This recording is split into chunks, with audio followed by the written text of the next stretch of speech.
so delighted to have you here with us today. I really am. I've been excited about this conversation for so long, because you are such a delightful person, and there's lots of gaps in I don't know. Like I'm embarrassed to say I couldn't remember your husband's name, Was Ron. Ron. Yeah. Right. And when did you start coming to this church? It was Soon early. after we moved to Hubbard in the summer of '81. Oh wow, so you're right there at the start. Well, Not no, quite. not quite, because they actually had the sanctuary finished. Okay, because they started with the fellowship side and then this. Yeah, I think the fellowship was finished in like 80. probably. They met at, there used to be a community center in the housing project where Mary and where Shipmans live. Oh, right. Yeah. Oh, And there. that's where they started. Yeah. Huh, there was a community center there? Is there still a community center? No, they turned it into a house. So when you turn to go to Oh. Shipman's, Oh, right there at the entrance? no, not quite. You turn to go to Shipman's, and then there's this kind of wide place Right, with the right. road taken off, and there's this building, this house now that's kind of like just right set at an angle there, and you go around to go to Shipman's, and that was the That community was the community center. center, and that's where we met. The church met at the Yeah. very start. Yeah. Now, were you no, but you didn't go to that. No, Dixie would have. I think Dixie went to that. I talk with You Dixie. need to. Yeah, yeah. Yeah. So you've seen the whole story of this pretty much. It was pretty big when we first started coming, Uh-huh. and we were looking for a church and kept driving by here, and I never had gone to a Baptist church, never knew No, that because you were much about it. Mennonite, right? Well, I was mostly raised in the Brethren. Brethren in Christ church, but then when we moved to Oregon, we started going to the Mennonite church. Yeah, and then Dad was deacon at the church, and yeah, it was a conservative Mennonite Yeah. church. Yeah. And then you started coming here. Now, how many children have you had?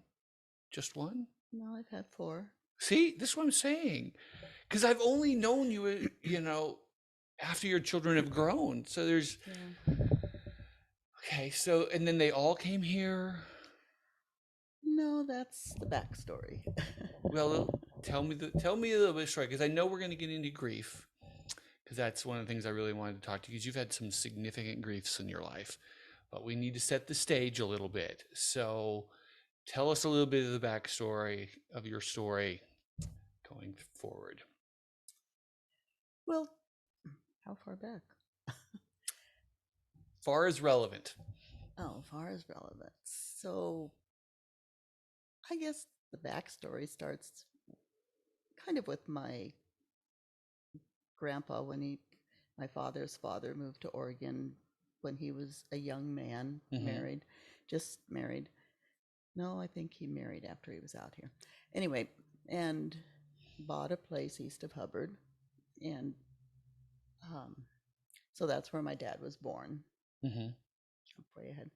Anyway, but Dad was wanted to go to school uh, more than eighth grade. He went to Whiskey Hill, graduated from eighth grade up there, and then so he went to Southern California. There was a Christian school down at Upland, California, that he finished his high school. I think he did a GED and some other classes, and then did some college work because he wanted to be a missionary. He wanted to be a Mm. minister and a missionary, and um, met Mom down there, and her family lived down there. They moved there when she was 11, and so then they got married, and they were up here in Oregon. My oldest sister was born up here, and then Dad decided he wanted to go back and finish some schooling, so they went back to Southern California, and so that's when I was born down there and lived till I was 12. And then my grandfather passed away, and Dad got part of the farm, so he had to come back to God's country. There's no place like Oregon, is Yeah. there? So then when I was 12, we moved back on the farm, and yeah. So then I went to a little private church school that the church had, which is still going, Elliott Prairie, and that's where I met Ron. His family was from another little Mennonite church that was out toward Molalla. Hmm. And A lot of Mennonites out in that area. yeah, there are. In fact, there's 4 Mennonite churches at least, maybe more, in just a real small radius, different, Hmm. or, yeah. Anyway, so then in 1969, Ron and I married, and he was still in the Mennonite church. Basically, is um, they don't believe in going to war; they believe in peace, Hmm. and Hmm. so he was in what they call voluntary service, and so he went to Canada to help at a mission up there uh, a little while before we were married, and then we got married and we went back up to Vanderhoof, and um, he worked with the mission, and I stayed home. And our oldest son was born in excuse me 1970, and lived 12 hours and died, and Oh. um, it was really tough because I blame myself for why he died, and I was just really upset. And um, but then we had Tony, our next son, year and a half later, and then our daughter Roxy was born in Canada as well. And then Ron's dad passed away, and Ron felt like he needed to come back to Oregon to help take care of his mom. Hmm. So we came back to Oregon, and then our youngest son was born. So we had Terry and Tony and Roxy and Doug, and um, lived in Oregon for a while, lived in Washington, Vancouver for a while, and then moved to Hubbard in '81, and lived there 15 years longer than I'd ever lived in any house ever my whole life. Where in Hubbard did you live? Across from the post office parking lot, and what used to be a brown and yellow house, and I think it's gray now. With Okay, the yeah. carport, where you Yeah. walk through the carport to go to the front I door. love that house. Do you really? Well, we go to the post Yeah, office all the time. yeah, That's a that cute was little our house. that was our house. Huh. All right. I can't. On the way home, I'm going to have to go look at that house again. So you moved there, you stayed there for 15 years, going to this church Yeah, most of the most time. time. Yeah. Okay. Yeah. And now, by that point, they were at least in grade school, right? All your kids were at least in grade school, right? When we moved to Hubbard, um, Doug was supposed to start kindergarten, and he was bored to tears, so we put him in first grade. Hmm. And Tony was in fifth grade. Roxy was in third. Okay. Yeah. So then they basically were at North Marion the rest of their school years. So what's next in the story? Is this the hard part? Yeah. This is the hard part. So next in the story, um, Tony was a really good student, had really good friends. He was in the band, and um, pretty much an A student. He was one of the valedictorians. And Roxy did not like school and struggled. She was um, dyslexic, and we never made a big deal of it. I knew she was, but we just, Hmm. come on, Roxy, do your best, and do. But she disliked school horribly, and so in 1991, she finally graduated by the skin of her teeth from high school, and um, I thought, oh, Doug loves school. He was a super achiever in anything and everything he did. He just knocked it out of the ballpark. And um, I was it was the 1st of December. I was at the dentist and I was talking to the hygienist, and I go, oh, now I can just relax because Roxy's finally graduated and got no worries about Doug. Yeah, little did I know. Anyway, Hmm. so What year is this? 1991, Okay, December. 91. Yeah. So just had little pushback with Doug. He was way too busy. He was lead in the play, the fall play.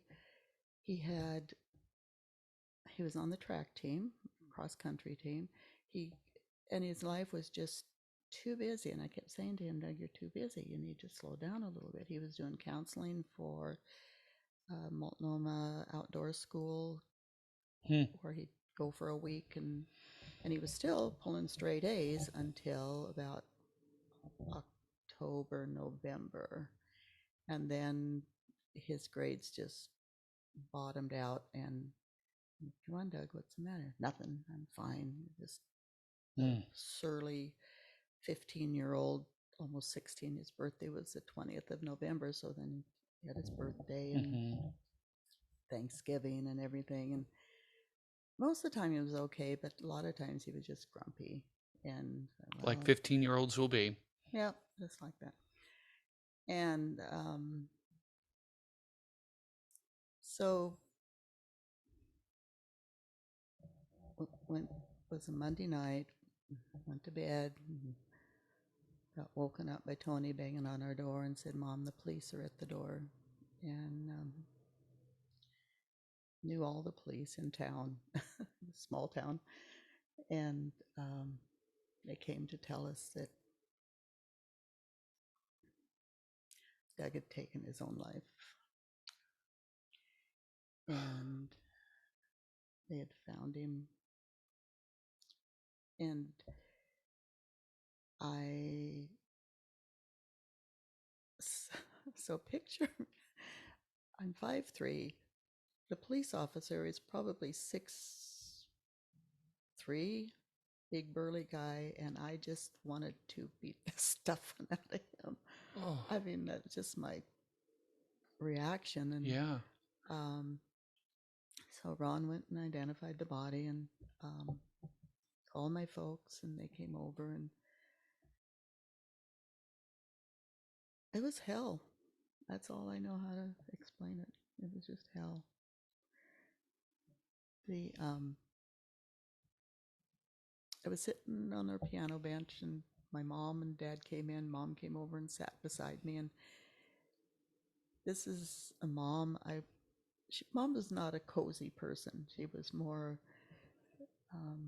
very, I wouldn't say stern, but just very precise and more Mm-hmm. a little, not really cold, but just Not demonstrative? not really. Um, and she sat down beside me and put her arm around me, and she said, do you know if Doug ever accepted Jesus? And I said, yeah, Mom, I know he did. And she said, she gave me the best gift ever. She said, then I believe he's in heaven. Hmm. And I just turned to her and yelled. I said, Mom, how can you say that when all my life, everything I've heard in church and everything that I thought you believed was that if you kill yourself, commit suicide, then it's go straight to hell. Do not pass go. Do not collect $200. And she said, I don't believe that. And you don't either, do you? Not anymore. Neither do I. So that was, yeah. The church was really, really wrapped their arms around Oh, us and good. was wonderful. But what do you do? I mean, you talk about grieving and lamenting. I was so angry at God. I prayed for my kids desperately hard all the time. Just Mm-hmm. gave them to God, and I was so mad. I just basically told him to get his hands off my kids. I just, and I would have a million questions, drive down the road screaming and crying and um, say, why? And all I'd get is, just trust me. Just trust me. Just trust me. That's all I'd get from him. So I'd come back and come to my Sunday school class, sometimes Sunday mornings, and um, so that was in December. In February, Llewellyn's dad passed away. So we were quite Oh, I bet. a tearful Sunday school class. And I came in one Sunday morning and sat down, and David Keeler came and always sat. He always sat right beside me because it. Anyway, and we were sitting there, and he says to me, he always said, "How you doing, Beth?" I said, "Oh, David, I'm having a hard morning." And he says, "Well, it helps to know that Doug's in heaven with Jesus, doesn't it, Beth?" And I didn't answer him. And he goes, "Beth, it helps to know that Doug's in heaven with Jesus, doesn't it?" And I said, "Yeah, David." He gets, because I had my head kind of down, and he gets his face under mine, not that far from my face, and he goes, "Beth, it helps to know that Doug's in heaven with Jesus, doesn't it?" I just lost it. I said, "Yes, David, thank you." What do you wish people would have said, though? If the, would you have liked them to said that? What is there something different you would like to have them to have said in those days? Oh yeah. Here, let's do this. If you want to. There we go.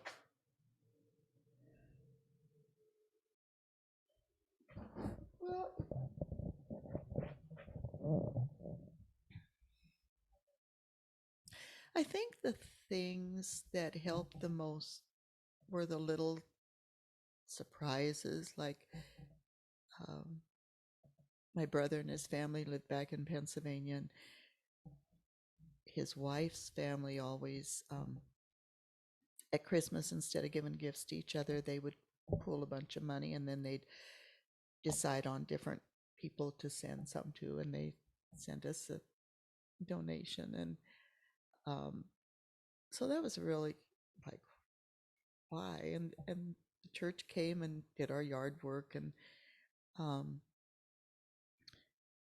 and like David, and I didn't explain about David Keeler. He was one of the students. He's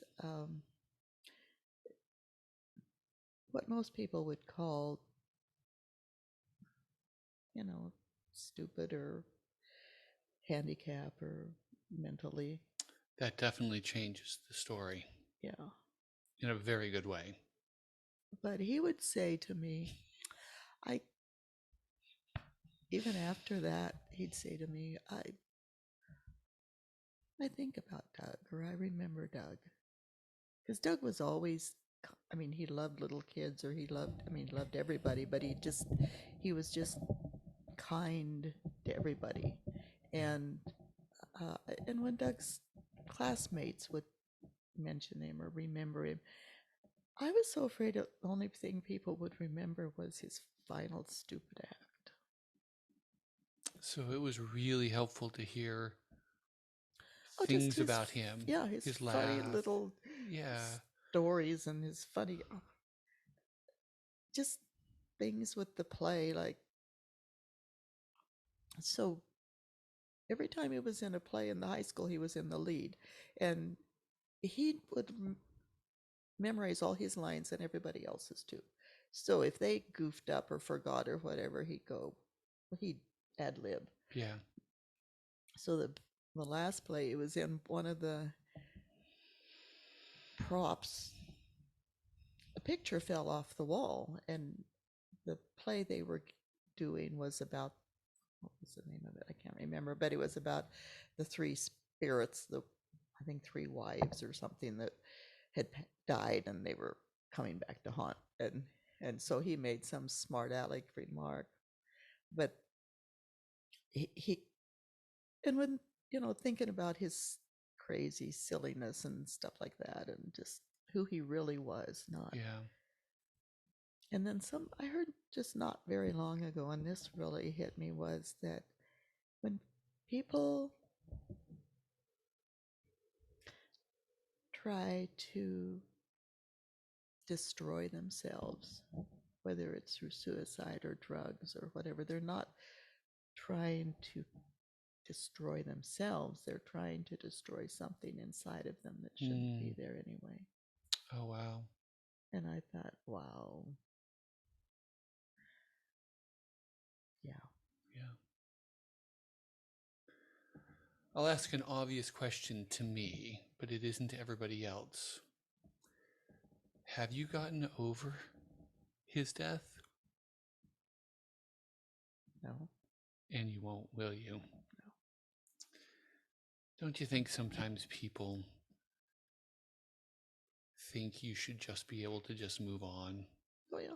And they tell you, you're not over it yet. You're not over it yet? Why aren't you over it yet? One person even told me, well, you should be glad that he did that Oh, man. because he did what he wanted. Or that he's in heaven, so it's a good thing. Yeah. Oh, man. So there are some things that would be better not to say. Yeah. But And certainly that, yeah. I mean, you can understand the intent, but it's not always helpful. and I've said things too, like Joe was talking about the person that came up to him the morning after his daughter was raped, Right. and said that was really he seemed very most worshipful or whatever. That probably was me. Had Oh, it no could have been idea. me. Haven't asked him yet. Have no idea, but I do remember telling him one time that often just how precious his worshipful attitude is, and his sense of worshiping God, and Mm-hmm. how he leads us in worshiping Yeah. God. But no, I guess I likened it to, if you lost your leg, you'd miss it the rest of your life. Yeah. You learn how to live without it, but would you like it back? Yeah. Yeah. No matter what, you would rather have it back. Yeah. I can't imagine your pain. I can't. I can dream or conceptualize the loss of Jack or Dawson, but then the reality of it. I, Don't go there. yeah. Yeah, I think a lot of mothers never get over that, even barely move forward. But you seem to have somewhat. But then you lost your husband as well. Well, I feel a little guilty at times that Hmm. I hear of all these parents that um, do this great, I don't know, start a nonprofit or do this great thing when a child dies, and help themselves that way by putting their effort into that. And I thought, well, why didn't we do that? Why didn't I think of that? Why did Hmm. I was buried in grief. Yeah, I was a zombie. Um, For how long were you a zombie? maybe I'm still a zombie. I don't think so. uh, I'm sure you still have moments. yeah, where Something happened and yeah, um, friend. friends of ours whose son had a heart attack, basically, but his heart just exploded, kind of thing, in September before Doug was gone. Um, we would go out to dinner with them, and that was helpful, just to talk about it. We had other friends whose daughter had died in a car accident, and that was we would do stuff together, do dinner and do whatever. Um, sorry. Anyway, a fellow that he worked with told him, um, it'll take 10 years. And so he told us that. And to get back on your feet and not feel like you're, I wouldn't say burdened, but just under this dark cloud. Did it take at least 10 years? Yeah, I mean, it got, the, the pain is still there, the sharpness, um, it's not as sharp, I guess is the best way to say it. Hmm. It's, um, and New Year's Eve, we were out at the coast with some other friends and went to church with them that Sunday morning. And singing was one thing that I'd done all my life, with my family, with in school, in Mm-hmm. church, and um, I couldn't sing. It just wasn't in me to sing. And so when I can't remember what song they sang, but the congregation started singing the song, and I just broke down, got up, and went out. And Hmm. the gal came and found me, and she said, "What's the matter?" And I said, "Well, I can't sing." She goes, "Well, you have to." No, you I don't mean, have to. I mean, she meant it well, but it's just like, no, I don't have to yet. Maybe someday, but then, but yeah. And then the first year was always, his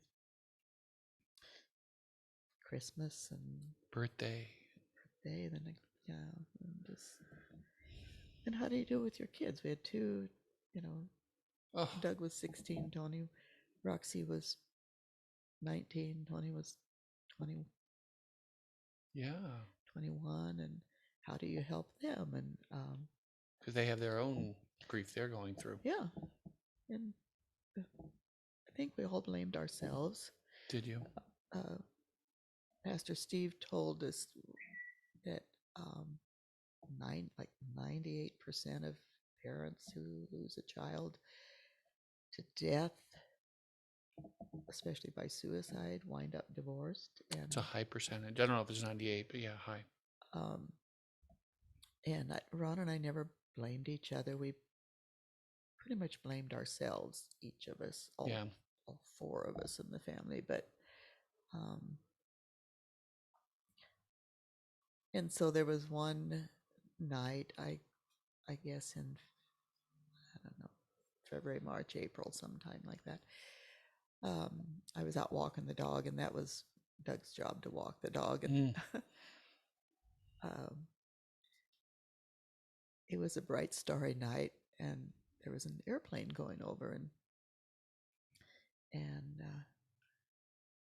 God says, "Well, oh, there's an airplane." I said, "Yeah," a voice in my head, Mm-hmm.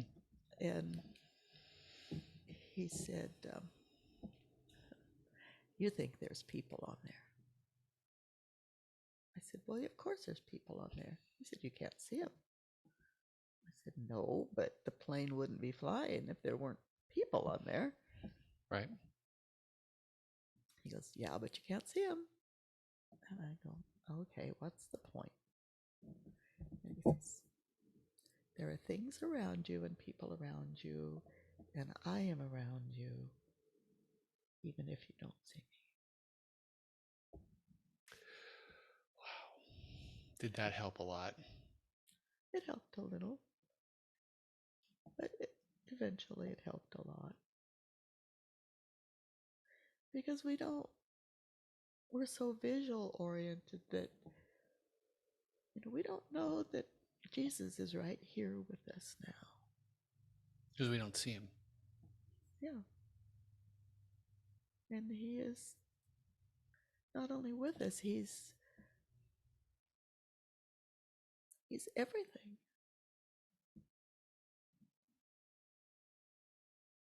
How long till you stopped yelling at God? Have I stopped? Yeah, there was an assumption I realized as I said that question that, because you said at first you were screaming at God, which, by the way, that's what I mean by lamenting at times. Yeah. Because at least you're talking to him about what you think. Oh, yeah. That's a good thing. And the cool thing was, he never walked away, even when I did. And I did.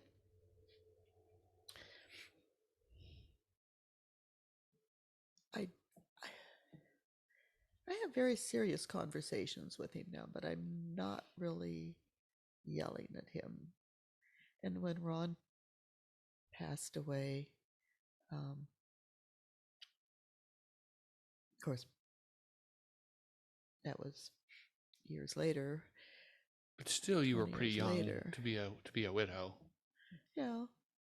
And I was upset more before he passed away that he wasn't going to get well. That was upsetting to me because we Was had he? plans. Was he? Did he have cancer? Yeah. Okay. Esophageal cancer. Okay. And, but then it was like, oh, you get to go see Doug and Terry, and that's not really fair. Oh, but that's honest. But it was more like it was okay, and people would say, "Oh, you must be in this horrible grief." I said, "No, hell was when Doug died. It was more. It was hard when Ron passed away, but it wasn't the hell that it was when Doug died." Or when your mom, which was just this year, right? Yeah, Mom was in end of January. No, Mom's passing was more. I was that close to heaven again because I was with Ron. Um, and the really cool thing about when Mom died, she died Saturday morning. Friday night before that, I had been with Ron's brother when he passed away. And it was like I couldn't have orchestrated or even necessarily thought about that I could have been with both of them. But it was just precious. Hmm. How, no, what advice would you give to someone who's working through grief? Whether it's passing of a parent or a spouse or the hell of a child.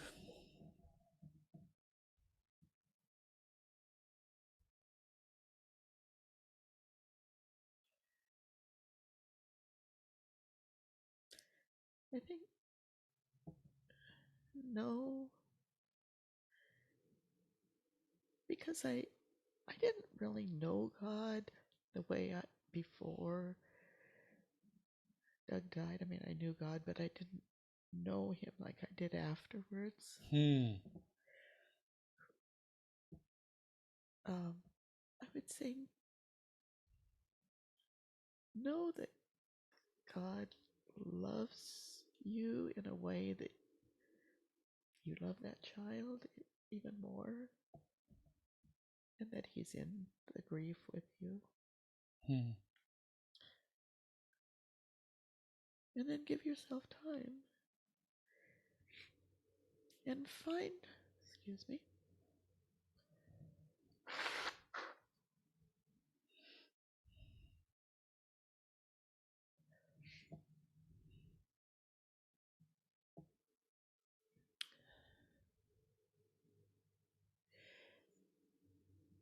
find somebody to talk to and talk. Don't just keep it all inside of you because you tell yourself lies. What kind of lies?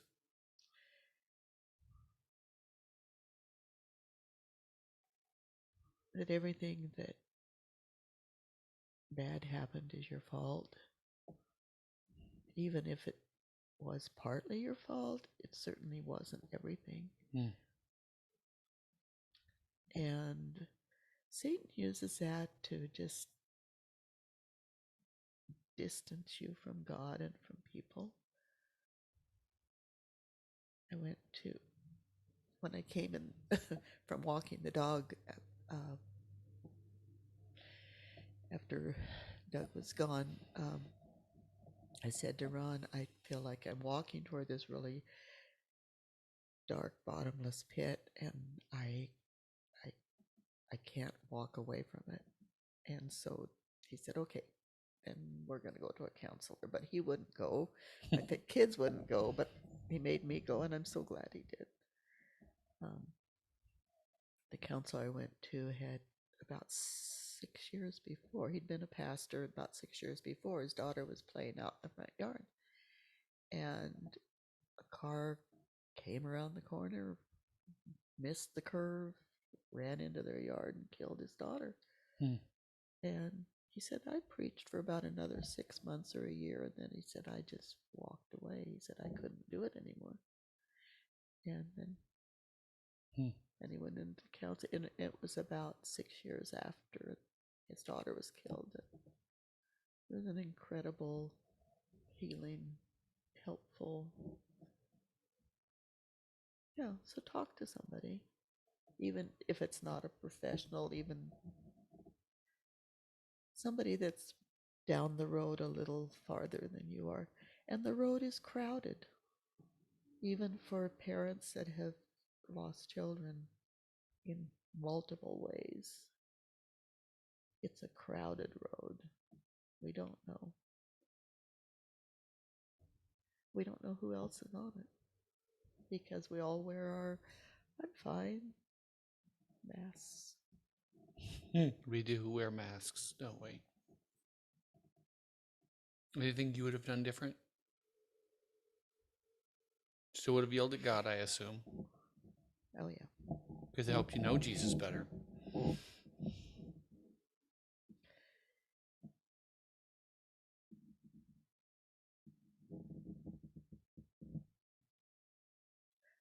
I'm sure there is. Whether I could have done it different, I don't know. Then how about this? For the people that know someone who's experiencing a grief, what advice would you give them who are not grieving but are wanting to be there for someone who is?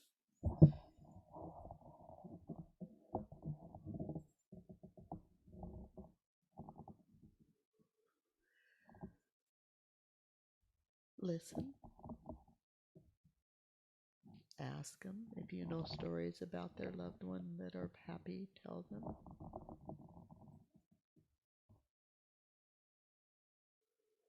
Take them a meal, eat it with them. Eat it with them. Hmm.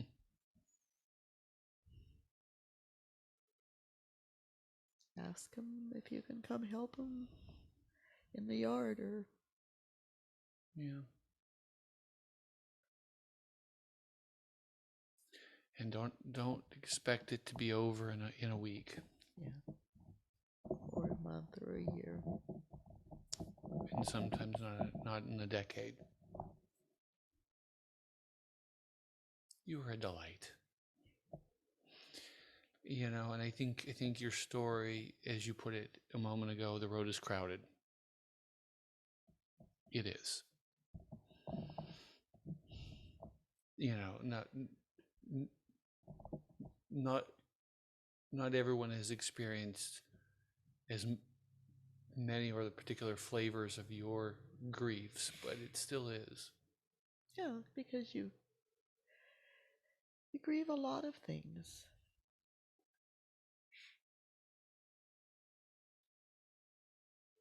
I think one of the hardest griefs lately um, that I've run into is a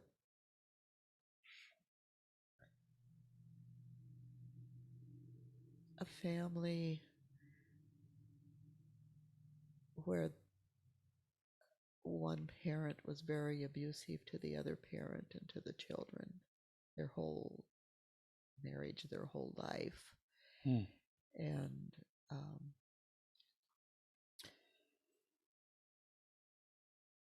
the abuser is still alive, and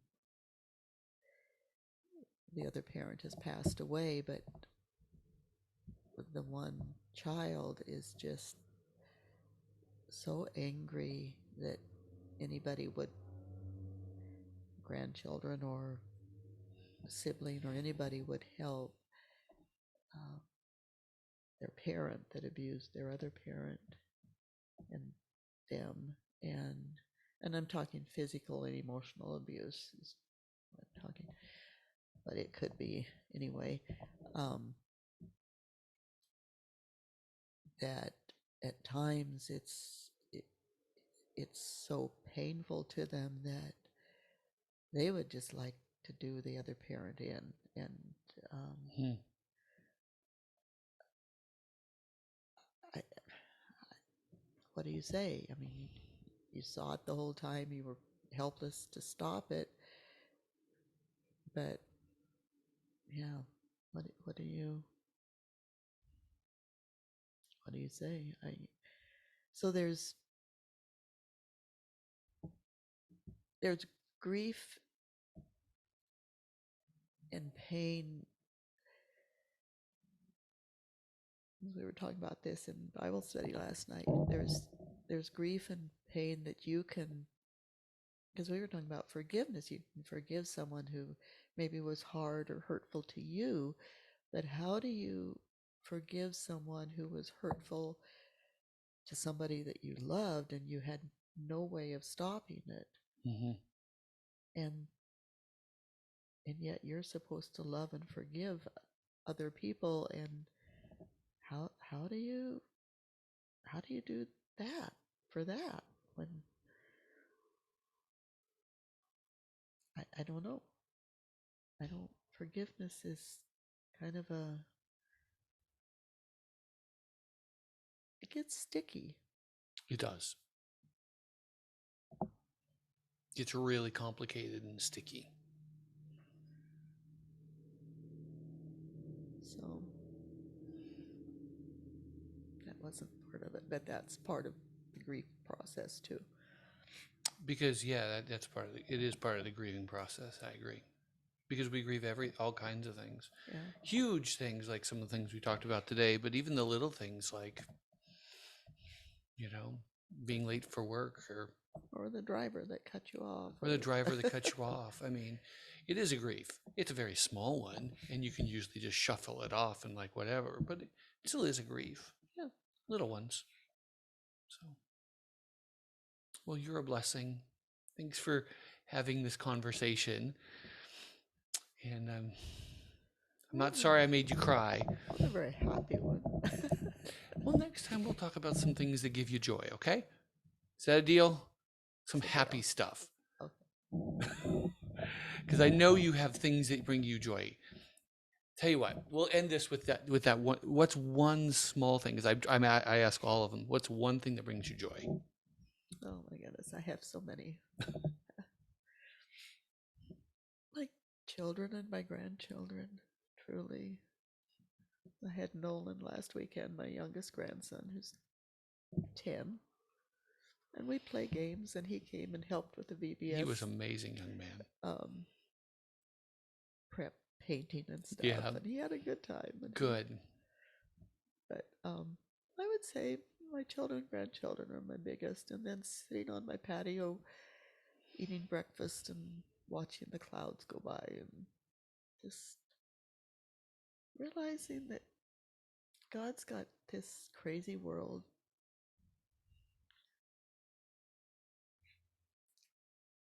under control, even when it looks like it's out of control.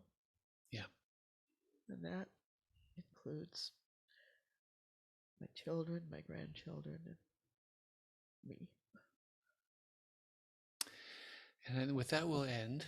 If you have any questions to Beth, let me know, and I can pass them on, and we'll see if we can get those answered. And thanks for joining us. Thank you, Brian. You're a blessing. You are too. All right. Thank you. Thanks for joining us. Thanks for sticking with us.